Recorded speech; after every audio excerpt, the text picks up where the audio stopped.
जी बिस्मिल्लाहिर्रहमानिर्रहीम अस्सलाम वालेकुम। जी पाकिस्तान में रियाल चेंज करवाते हैं और फिर देखते हैं क्या रेट लगता है पाकिस्तान में। और इस वक्त मैं जा रहा हूँ बाज़ार की तरफ, मुख्तलिफ एजेंटों से बात करेंगे और उसके बाद देखेंगे जी पाकिस्तान में क्या रेट लगता है। मैं दुकानें घूमूंगा, Paracha exchange, Ravi exchange, western union, HBL and जो लोकल एजेंट होते हैं। अच्छा, कुछ लोकल एजेंट बाएतमाद आपके हर किसी शहर में एक आध ऐसा बैठा होता है जो इन प्राचा वाले, ये रावी वाले, इनसे भी बेहतर रेट दे देते हैं। बहरहाल मैं भाई जो भी रेट होगा साथ में आपको दिखाता हूँ, मैं कितने रियाल चेंज करवाते हैं और कितने पाकिस्तानी रुपए बनते हैं ये आपको आगे बताता हूँ मैं। बाकी देखते हैं फिर। अच्छा जी, देख लें वेस्टर्न यूनियन और लिंक एक्स और इसके अलावा और आगे आपको दिखाता जाता हूँ मैं जितने भी हैं यहाँ पर। HBL भी है और प्राचा वाले भी हैं, रावी वाले भी हैं। अच्छा, मैं एक चीज़ है जी, ये हमारी तरफ एक और हैं, ये लोकल एजेंट रेट ये भी अच्छा देख लें जी।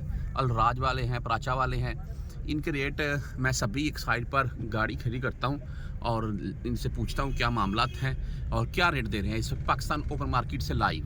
और मिसाल के तौर पर अगर आप पाकिस्तान में रियाल लेकर आते हैं भाई, तो आपको क्या बेनिफिट होगा या नहीं होगा या कितने का होगा, ये आपको मैं सारा कैलकुलेट करके बताता हूँ। जी तो मैं घर पहुँच चुका हूँ। अच्छा, एक तो मैंने ये बैटरी भी लेकर आया हूँ जी, इसके मतलब आपको इसी वीडियो में शॉर्ट सा बताता चलूँ।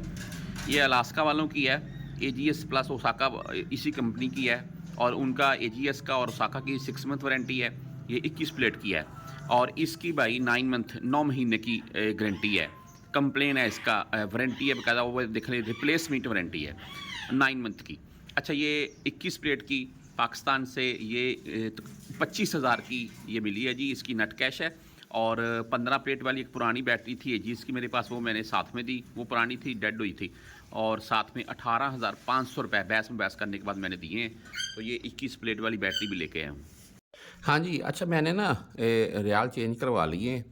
रेट मुझे क्या लगा वो आपको बता देता हूँ मैं पाकिस्तान ओपन मार्केट में। और बहरहाल जी एक गद्दी ली मैंने, ये 100 के नोटों वाली।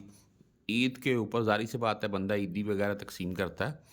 अच्छा, बात ये है जी कि मैंने western union, Paracha exchange, Ravi exchange, AJ traders मैंने आपको दिखाए हैं, वो जितने भी थे सभी घूमा हूँ। जहाँ से मुझे सबसे अच्छा रेट लगा ना भाई, वहाँ से मैंने एक्सचेंज करवाए हैं। कितने रियाल एक्सचेंज करवाए हैं? 2200 रियाल मैंने 2200 रियाल एक्सचेंज करवाया। अभी इसके कितने बने हैं पाकिस्तानी, ये आप खुद ही कैलकुलेट करके देख लें। ये देख लें जी, 10, 20, 30, 40, 50, 60, 70, 80, 90 और ये है जी 1 लाख। ये पाकिस्तानी हो गया 1 लाख रुपए। और ऊपर ये जी मैं अभी गिनने बैठ जाऊँगा तो ऐसे हमारा एक टाइम यानी कि वो जाता रहेगा। बहरहाल जी टोटल जो है ना वो ये बने हैं जी 2200 रियाल के 1,63,500। और इसमें मैं ये बात वाज़ह कर दूं कि ये 10,000 की गद्दी मैंने ली, इसके ऊपर 700 पाकिस्तानी रुपए इजाफी मुझे देने पड़े हैं। तो एक ये ले ली, बाकी मैंने ये मुझे मिले 2200 रियाल के भाई। ये मैंने रखे हुए हैं जी, काम आते जाने के टाइम। अच्छा, 2200 रियाल के पाकिस्तानी 1,63,500 रुपये बने हैं। और ये रेट जो मैंने कैलकुलेट करके देखा जी, 74 रुपये 20 पैसे, 74 रुपये 25 पैसे से को नहीं बढ़ रहा था। लास्ट में एक ने मुझे 74 रुपये 32 पैसे रेट दिया है।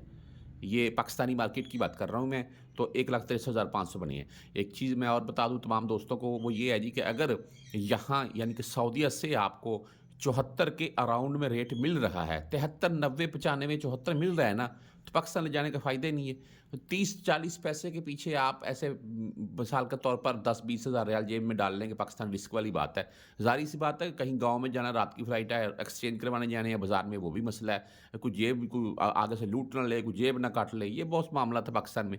तो बहरहाल अगर 74 रेट सऊदीया में है ना, तो यहीं बैंक से ट्रांसफ़र कर दें, बेस्ट है। हाँ, अगर पाकिस्तान में 74, 70, 80, 90, 75 के अराउंड में रेट हो, 75 रेट दे रखे हैं लेकिन वो लेने वाले को दे रखे हैं, और जो रियाल ले रहे हैं ना उनसे 75 रुपये ले रहे हैं एक रियाल के।